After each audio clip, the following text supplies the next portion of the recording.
Introducing Recorded Content, a podcast for small, scrappy B2B marketing teams who want to get the most out of podcasting. In each episode, we capture stories from industry experts and podcasters. Listen in and uncover what it takes to launch, run, and grow a successful B2B podcast. Check out and subscribe to the show on Spotify, Apple, or wherever you listen to your favorite shows. Let's jump in. Hey, this is Tristan. I'm the co-founder of Motion and your host for this episode of Recorded Content. Recorded Content is brought to you by Motion, a done-for-you podcast agency for small, scrappy B2B tech marketers. The way B2B organizations work and communicate has changed forever as a result of the pandemic. And video is a big piece of communicating effectively. But most organizations don't know how to use video as a key part of their communication strategy. So that's why companies have to transition to a video-first strategy. And it's why I invited Partick Frank to the show. Partick is a video producer, entrepreneur, and author. And his upcoming book is titled The Video First Era. In this episode, Partick and I talk about the challenges organizations have with video, and we get into how your organization can become a video-first company. Let's dive in. We've known each other for quite a while here, right? And you're an award-winning video producer. But I was interested to understand when you decided to actually write a book about some of your experiences. So tell me when that decision happened. Yeah. So I think you, like me, both of our businesses changed dramatically over the last year. And so as I was kind of looking around at how we were able to make videos without cameras, there were a couple projects where we just quickly were like, you know what, let's just record it on Zoom. And I'll be honest, like I didn't even notice that there was a record button on Zoom until all this went down. And I was like, wait a second. Every professional conversation we're having right now is either being recorded or could be recorded. We got to do something with this stuff. Like this is like really great stuff. You find little segments and you can share it and stuff like that. So in May of 2020, I launched editvideocalls.com because my clients kept saying like, hey, like I got this Zoom conversation I recorded. It was really good, but I don't really know what to do with it. Right. And so we started that as a way to help people kind of go through these conversations that they're already having and find little shareable moments that they could produce for social media, for their website, you know, all about content repurposing. And our different angle here is that it's not like it comes from a podcast or a show of any kind. Like these are already conversations that you're having. And so it's a way to create content that doesn't require scripts or cameras or anything like that. And so really from there, like I thought I was going to write a content marketing book. And then I took a course that's affiliated with Georgetown University, and Eric Custer is the professor. And, you know, the one thing that really resonated with me was that don't try to be a great writer, just try to be helpful. And so I thought for me as a video producer and someone who uses these video tools every day, that was really where my utility lie is in introducing new video tools and strategies and ways to communicate better. So instead of having another Zoom meeting, just send a Loom video. Instead of hiring someone and you know, working on different video editing and stuff like that, just use Descript, you know, like things like that. And so that's really one of the main focuses of the book. So it's kind of at the intersection of video production, remote work, and kind of like asynchronous communication, which kind of ties into remote work. And as I think is really going to be the growing trend, especially this year and for the next couple of years. And I just see as the remote work trend continues over the next decade, that we're going to have to be doing everything differently. That's right. Yeah, I'm excited to get into some of that. And Partick, I'm curious, when did you decide that the book was going to be the medium to kind of aggregate all these experiences that you've had in the last year? Yeah, I'll be honest, like it was just something different, you know, like I love going on YouTube, but with all the client work that I do and everything like that, like YouTube has never really been my focus. And I started writing a little bit last year because, you know, I don't know about you, but like I definitely had a little bit of a lull. Like you had a couple weeks, months, you're like, well, what am I going to do? So I bought a domain, started blogging a little bit, started trying some different things. Cause like finally I was off the client work hamster wheel for the first time in like 6 years.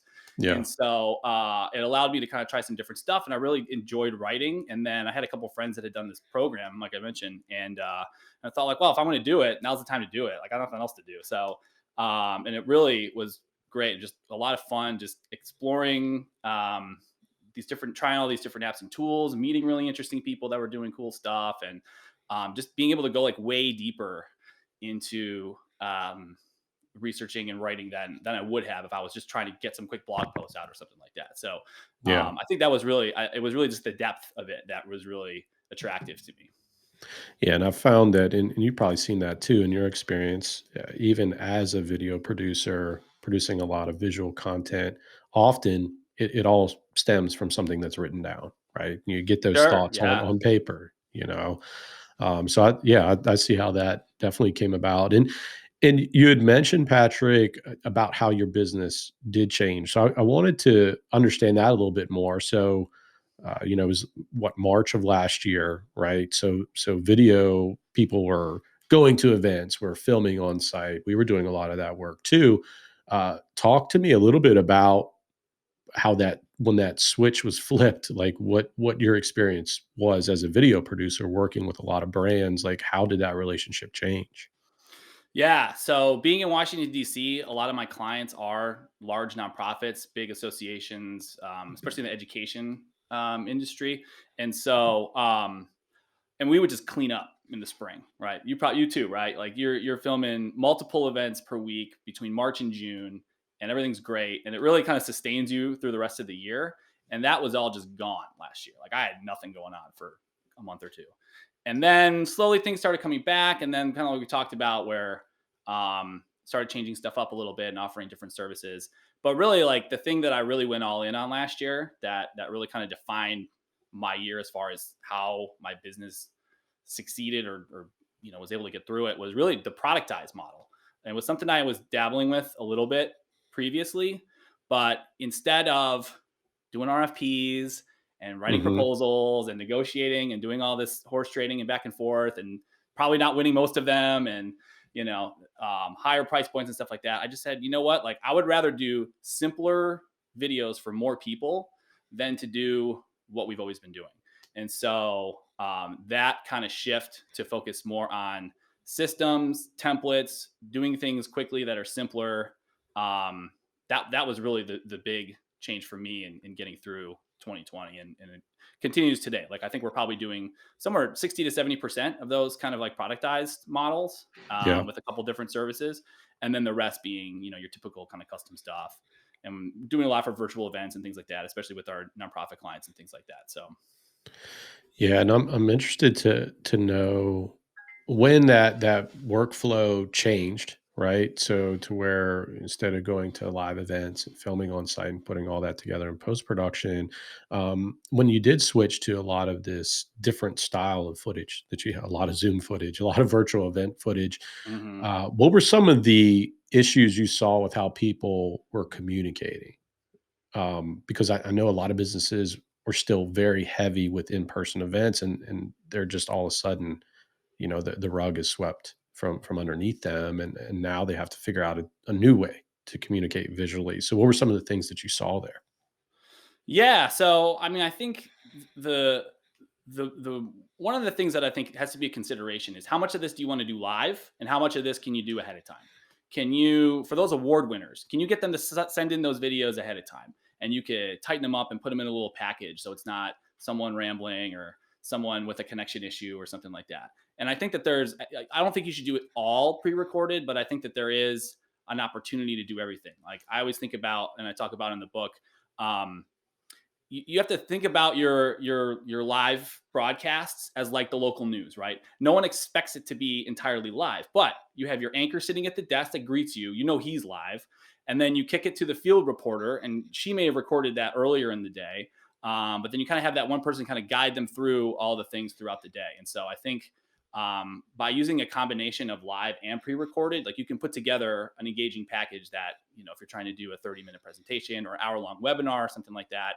I think it's that variety. I think it's spicing it up. And then it's also using the different presentation tools. So one of the tools I really like is called Prezi Video. You may have heard of Prezi as like a Hmm. PowerPoint alternative, but they in 2019 launched this really cool product that essentially gives you that local news uh, format where you can have graphics kind of over your shoulder over here. And so it's I think it's a much better alternative to your typical Zoom where you share your screen, you have your PowerPoint presentation there, your head's really tiny in the corner, Yeah. and I think that there's going to be a whole lot of tools that are going to continue to emerge that blur the lines between camera and deck. And I think when we can better merge those two things together, that's when we can create more engaging virtual presentations and things like that.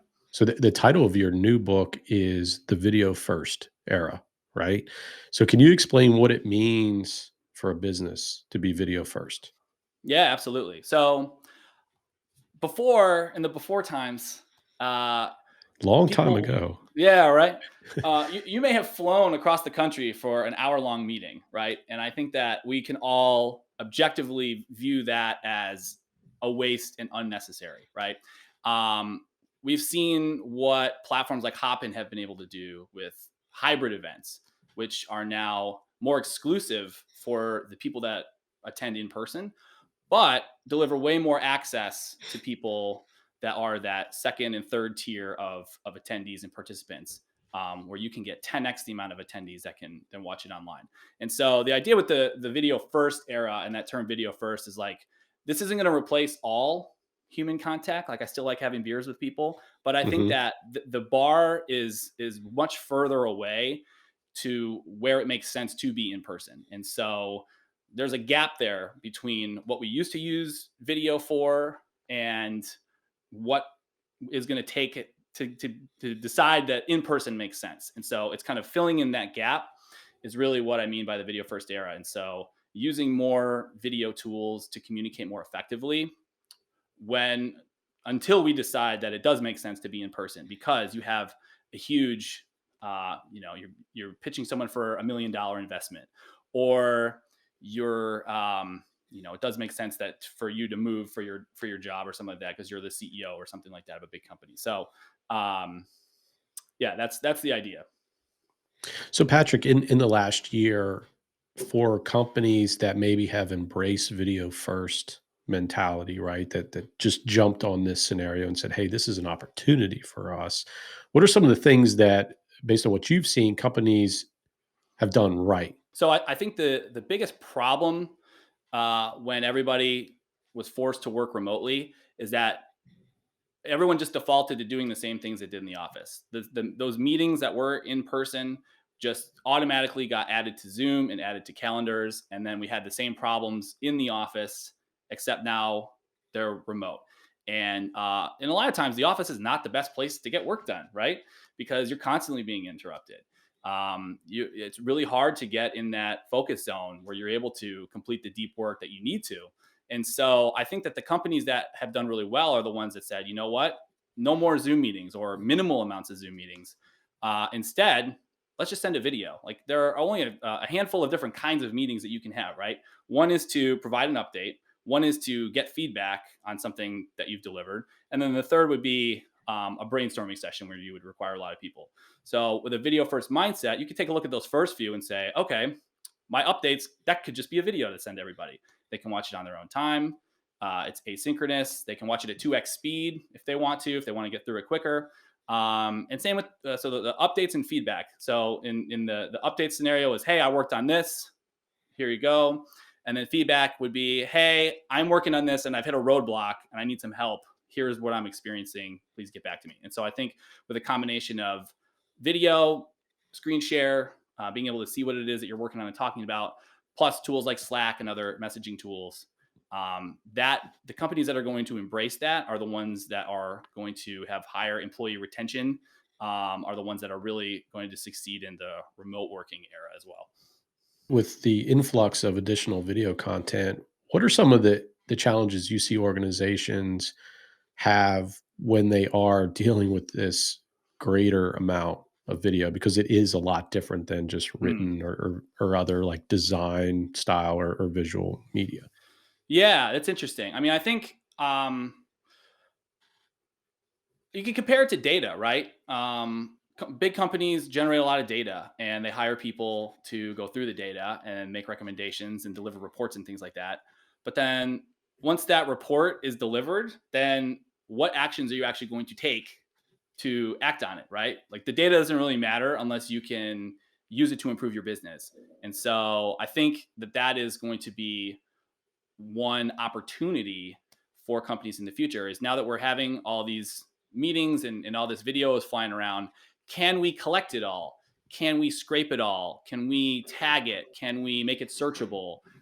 Can we develop insights from this? Like I've seen some sales teams and others that are able to record all their sales calls, put it into one system that then can then find trends. What maybe that could be objections, maybe that could be um, you know data and things that they're talking about that are landing with prospects, things like that. So I think that where the floodgates are open, because now you're right. Before we wrote scripts, we showed up with cameras, we filmed it, and we had various takes, and things like that. Hmm. All of our calls, none of them were recorded. Maybe if you had like a call center or something like that, some of Yeah. these things might be involved. But it was never on video before, and it was never really shareable.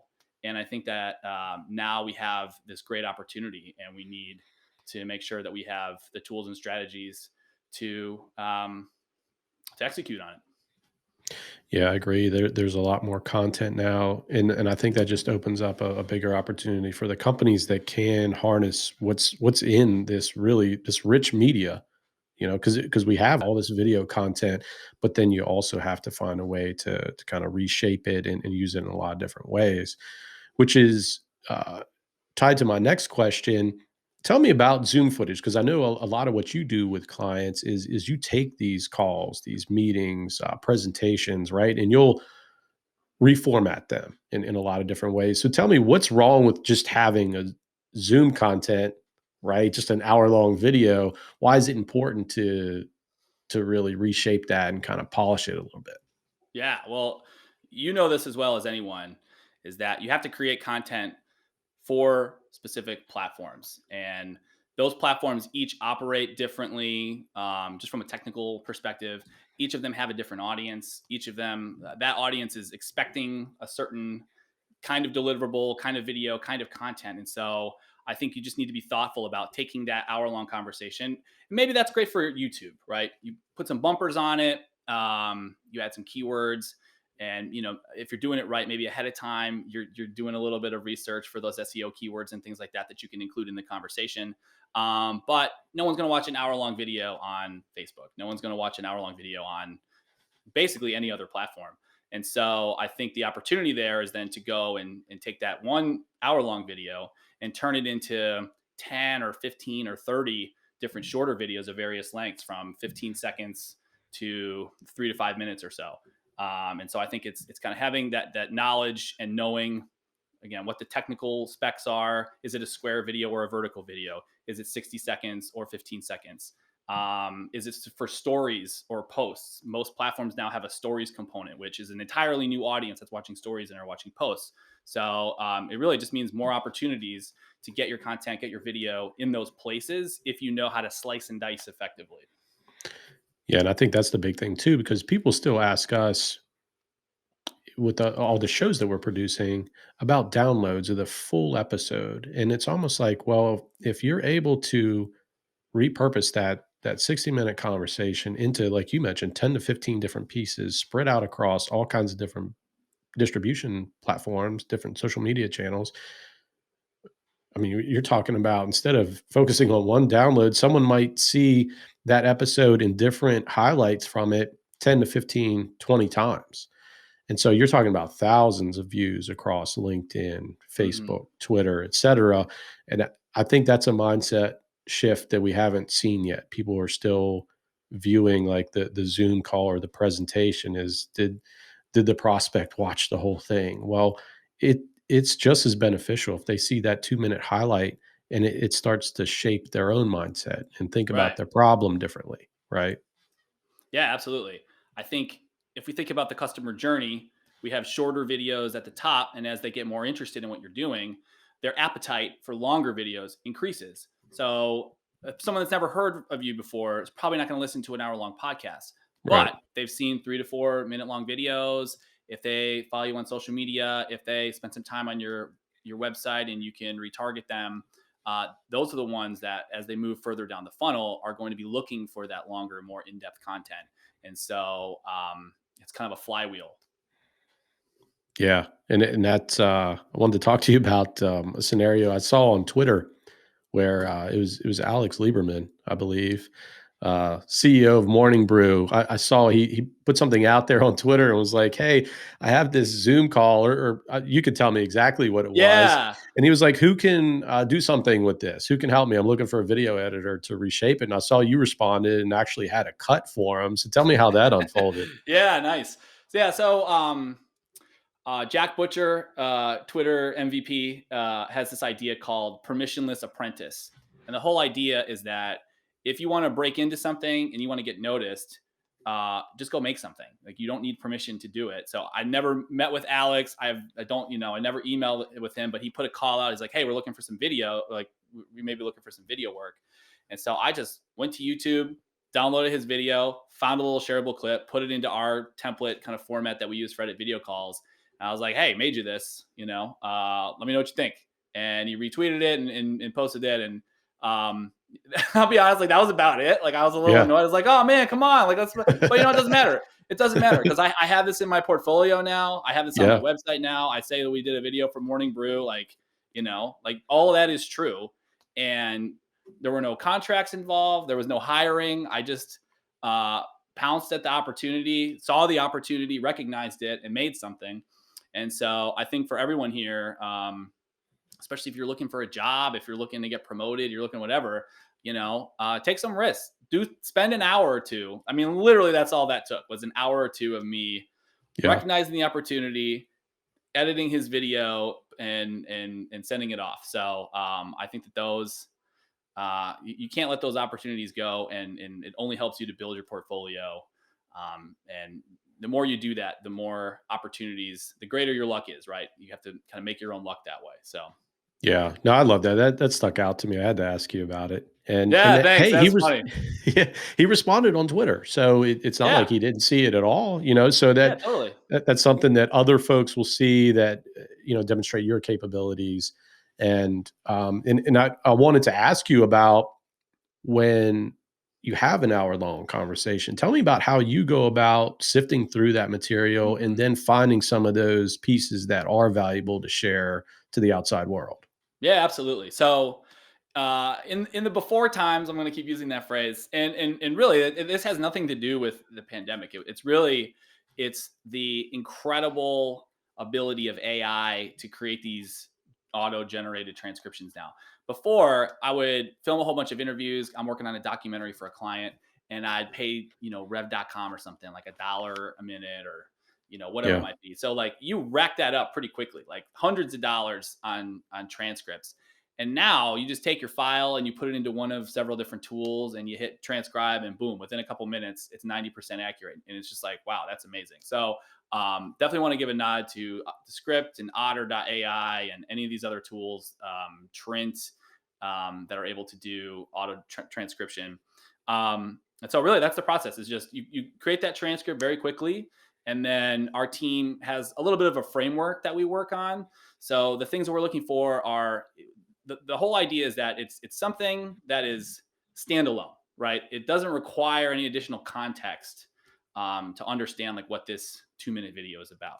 So that could be a personal story. It could be some kind of like hack or strategy or something like that. One thing we find often is Q&As work really well. So if you have talk about a webinar or something like that, and you have a presentation, you have a lot of slides, but then you put your slides away and you go back to just cameras, and you take some Q&A. And a lot of times those Q&As turn into really great social videos because they're 1 to 2 minutes long. They are standalone, and they don't require any additional knowledge or anything like that. And so that's really what we're looking for. It's just something that's interesting and shareable. We have to know about that client's audience and the platforms they're using, and what that message is that they're trying to push out there, and the kinds of clients that they're trying to get. Yeah, and with that, Patrick, so let's say someone does have a Zoom call. The one thing we try to do is, if you have that small piece, it ties to something larger, like a larger message that you're trying to get Totally. across. Like, how Mm-hmm. does that work? Do you try to get a sense of what is the purpose of this overarching presentation, and then does that feed into the smaller pieces that you create, or how's that work? Yeah, well, I think the big question would be, what do you want people to do after watching the video? So in my webinar example, you might want them to sign up for the next webinar. So in that case, yeah, I think having some content about if you're running, let's say like one to two webinars a month or something like that, and they have similar topics, then yeah, I think that makes a lot of sense. That you can't like have some story out of left field that doesn't make any sense. So I think that is one way to go. And the other thing I'll add too, thinking more in terms of just kind of everyday calls, even like prospect calls or something like this. One opportunity that I think people are underutilizing is you can create a video and completely cut out that person you're talking to and just have a video of you. And so a lot of times one of the objections we get is like, well, I would never share a client call. This is confidential. Like this is really sensitive information. And I say two things to that. The first is we work with a lot of people in the fitness industry. Mm-hmm. And so if they have a coaching call, whether they're working out with a nutrition client or, a workout or something like that, coach that they have, they'll go back to their client and say, hey, this part of our call was really awesome. I would love to share this with my audience. I think that they would see themselves in you and what you have such a great message. Like I would love to share that with my wider audience. And 9 times out of 10, they're like, you mean like just that conversation we had can inspire people that are following you on social media? Like from my experience, like, yeah, I'll let you share that. So I think that that's really powerful. And then the other thing too is like I said, if there's sensitive information, if they don't want you to share, just cut them out. Everything you're saying is really great stuff. And that in itself is worth sharing. You don't even necessarily need the back and forth. That's right. Yeah. And that's the advantage too. Like you mentioned, if you have that Zoom call, even better if you have Squadcast or Riverside with independent tracks. But even if you have Zoom, you get that transcript, uh, you know, Descript and Otter AI, they identify the speakers and you can quickly see where the dialogue exchange is. You can go to the video source, you can cut that out, like you said, and you really have this nice piece that's standalone, does not involve the other client at all. You can't identify them, but yet it's more authentic and it actually happened in a conversational style. Exactly. So that's different than like a presentation with a teleprompter and so Yeah. forth. Even a video script, you're going to talk differently if it's scripted content. And Yeah. you're going to be self-conscious about it. You're going to do 5 takes, then you're going to have to go through all those takes and try to figure out which one is the best one. Then, oh, it's a weird transition from one take to the next take, And meanwhile, you're just having these conversations where like you're in the zone, especially salespeople and other people that are client facing. They're really good at talking about what they do and the Right. companies that they work for and their products and services. Share that stuff. I think it's great. All right. And Patrick, you talked a little bit about this earlier. When you do have this longer form piece and you're breaking it apart, tell me about how it has to be reformatted for the different channels that are in play. Like, what's the mentality around how you do that? Yeah, absolutely. So the big thing that I would say is you start by looking at the platforms that are already active. I'll be honest, 80% of our clients don't even use YouTube because they don't spend a lot of time there. And to be honest, one of the big reasons we work with a lot of coaches and consultants, there's no messaging. So a lot of times our call to action at the end of a video is like DM me to learn more, DM me to set up a call, DM me to sign up for a free consultation. And so when you're able to generate leads that way, and it's interesting because it's not really measurable, right? Like DMs, there's really no way to say you have Yeah. X amount of comments or likes or anything. But it's just like a hidden metric is DMs. And so that's the first thing is we're going to look at what platforms you're most active on and then create content there. So for instance, if we're working with a coach, especially in fitness, it's a lot of Instagram, right? So we're going to start by saying, okay, we're going to do some longer stuff for IGTV, and that has to be portrait styles, and it generally is somewhere in like the 2 to 3 minute range. Then we can cut that down and create a square version for the Instagram feed, which will be under 60 seconds. And then we can cut it further and create some stories clips, which will also be vertical or portrait, and those will be in the 15 to 30-second range. Facebook, it's basically all square. And then the timeline project settings that we use is 1080 by 1080 pixels. And most video editing tools, I think at this point, either have a template or default that you can choose for those sizes, or you can custom input it. And that's really about it. So I would say 80% of the videos we make are square because that's kind of the default for Facebook and LinkedIn. The rest are vertical for IGTV mainly, and Hmm. and stories. And then again, like every so often we have someone who's using YouTube that wants to put their clips on YouTube, but really it's not our focus, to be completely honest. I know it sounds counterintuitive, like a video company that doesn't really focus on YouTube, but Yeah. really like we want to be generating conversations. And I think that is where YouTube is lacking. It's like we talked about, take that full conversation, put it on YouTube. So when Yeah. someone's searching you out and they're trying to learn more about you and they're going further down the funnel, all that stuff exists. They can deep dive on your longer conversations. But I think for the kind of stuff that you need to get out more regularly, focusing on platforms where you already have an audience and you're already invested in, that's the best strategy.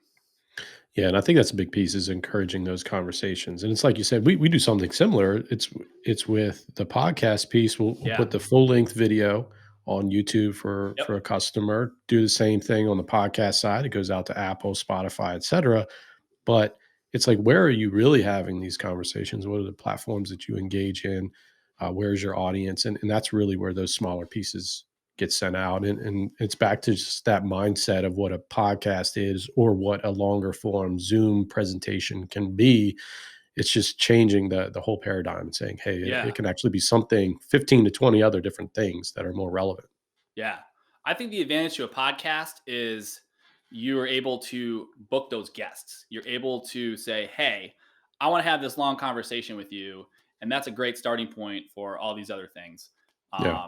And so, I would argue that the podcast itself, that full conversation, is probably like not even the third or fourth most important deliverable there, right? The first may be that, right, you have some social content, or you're able to put some stuff on your website. The second might be that introduction to that guest. Like now that you have a rapport, they were on your show. Maybe you have other opportunities to go on other podcasts because you had them on your podcast, or someone heard you on some podcast, like whatever. I think Yeah. like podcasting is all about networking, is really what it is. And it's less about hour-long conversations. And so I think that's one thing that podcasters do really well that I think is just super inspirational. Yeah, I agree. And kind of to move to the close here, I wanted to ask you with all the different stuff that's involved with video, So much stuff. how yeah, there's so many So much things. stuff. Let's say, if I'm a head of marketing and back to how we started this chat is becoming video first. So let's say a company hasn't really translated their content that well to remote content production. Where should a company start? Let's say if I am a head of marketing at a smaller company, or I have a smaller marketing team, where's a good place for me to at least get the ball rolling with video? Yeah. So, I mean, I would take a look at, there's a couple different kinds of videos to make, obviously. You could kind of bite off something big and do more of like a company overview video, a homepage video, something like that. Or you can start a little smaller and kind of focus on a particular product or service or something like that. And so, I think in most videos that are scripted, that we would call brand story videos or something along those lines, it follows a 3-act sequence, just like Hollywood, right?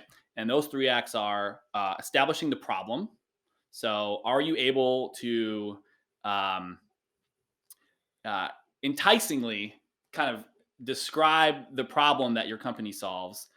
Then the next is you describe the solution. Like here's in order to solve that problem, you need to do X, Y, Z. And then finally, Act 3 is why is your company the one company that this particular client should engage to solve that problem?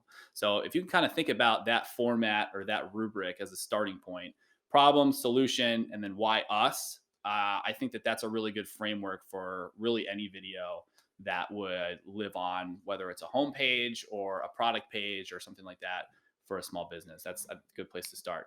And then it turns into, as you're storyboarding that out, who are the people that we need to talk to? And one piece of advice that I could give for everyone is your customers it's better to have your customers say great things about you than you say great things about yourselves. So even before the pandemic, we were using lots of user generated content. So for these big nonprofits that I talked about that I worked with, we would reach out to their whole network, blast thousands of people and be like, hey, send us in a video. We're working on this about the organization video. We want your voice in there. We want your video in there. And so people would send us video clips from their laptop, their phone, whatever. And it just makes it more real. Like, it makes it more authentic. You can still do your sit down interviews that are professional and whatever, but I think it's really important to get those clients, get those customers, get those members, get all of those people involved, because it's going to tell a more complete picture of your company. Yeah, I love that. And what's the biggest lesson you've learned as you've helped a lot of companies become more video first or video centric? I think that one of the things that we realized in the first couple months of the pandemic was we all collectively felt a level of production fatigue, I would say, where we thought everything had to be beautifully lit and you had to have this, great set and these red cameras that cost $50,000, $100,000. And when that stuff wasn't available to us and we just defaulted to this, we still had great content. Like, we still were able to produce really good stuff. The videos that we were making, I thought were just as good as if we did the traditional thing where we would show up, interview some people, get some B-roll, put together a mini documentary or something, and call it a day. Now, you talk about access, we can interview anybody. And it's really easy for them to hop on, like we talked about, like Squadcast or Riverside or even Zoom, and collect these conversations. And then it just becomes, hey, do me a favor. Can you just send in a couple photos or videos that are related to the thing we talked about? You do that 4 or 5 times, you stitch it all together into a 90-second package. And then all of a sudden you have this really engaging video that you can use that is, I would argue, is just as good as something that you would pay a lot for to have someone come professionally film. So I think it's all about inclusion. I think it's all about efficiency. And you're able to just do more and include more people. And I think all those are good things when it comes to creating videos for your company. Love that. It's a good place to end there, Patrick. I agree with a lot of that, especially the part about the red camera. Mine has been in a storage closet for the last year. Literally That's have not awesome. used it. You literally Yeah. have a red camera. That's great. I love it. Yeah, I have one in a 10 by 10 storage unit with a bunch of other light. At some point, we will start to introduce some other on-site production, but this remote content production isn't going anywhere. So it'll be interesting to see how all that blends together once people do start going to more live events and so forth.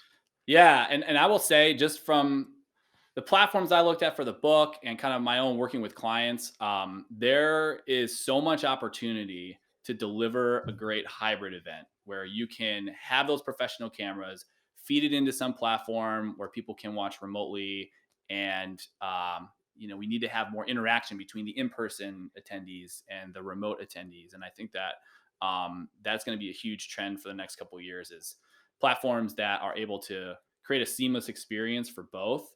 And really, when I started my journey, I was like, I'm selling my camera. Like, I don't need to do it anymore, blah, blah, blah. And, but recently, like over the last couple of months, I've sort of evolved to realize, like, no, it's both. And like, we still are going to have a need for professional video production, but also we have unlocked this entirely new remote audience. And so it's going to be even more important to deliver a quality product to them remotely, in addition to creating a great experience for the people that are in person. So it's going to be everything. It's going to be really exciting.